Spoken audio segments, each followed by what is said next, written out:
Hi everyone, we're going to take a look at a few examples involving exponents. I want to demonstrate a few of these rules, but rather than worry about the rules, I want to show you what you can do if you're not sure what to do.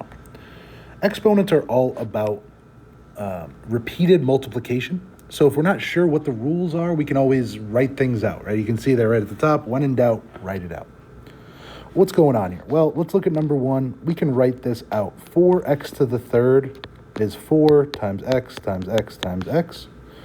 And we are multiplying times 3x to the fifth. Well, x to the fifth just says x times x times x times x times x.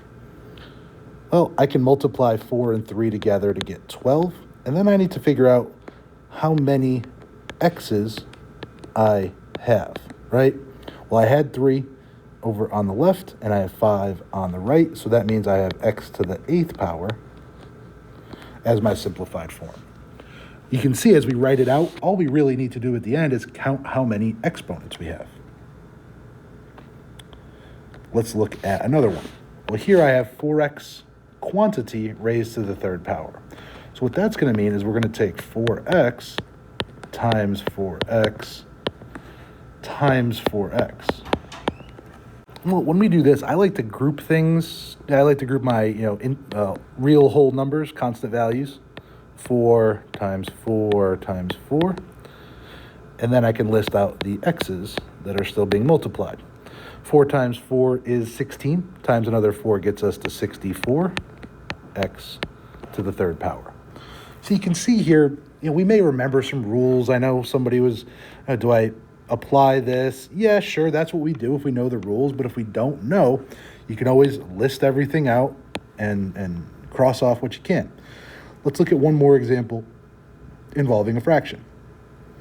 Well, I know that 35 is the same as 7 times 5 times x times x times x. And then my denominator is going to be 7x. What that allows us to do, we can see really clearly how we can cancel these components. I can, maybe you might recognize 35 and 7 being divisible. Yeah, that allows us to cancel. And then we can cancel x over x. Why can we cancel? When we divide a number by itself, the value is 1. And multiplying anything by 1 will keep it the same. So it's almost as if this x and this x don't exist. So our final answer here is going to be 5x squared. One last point here before we wrap up. You'll know if you're done if you have no negative exponents.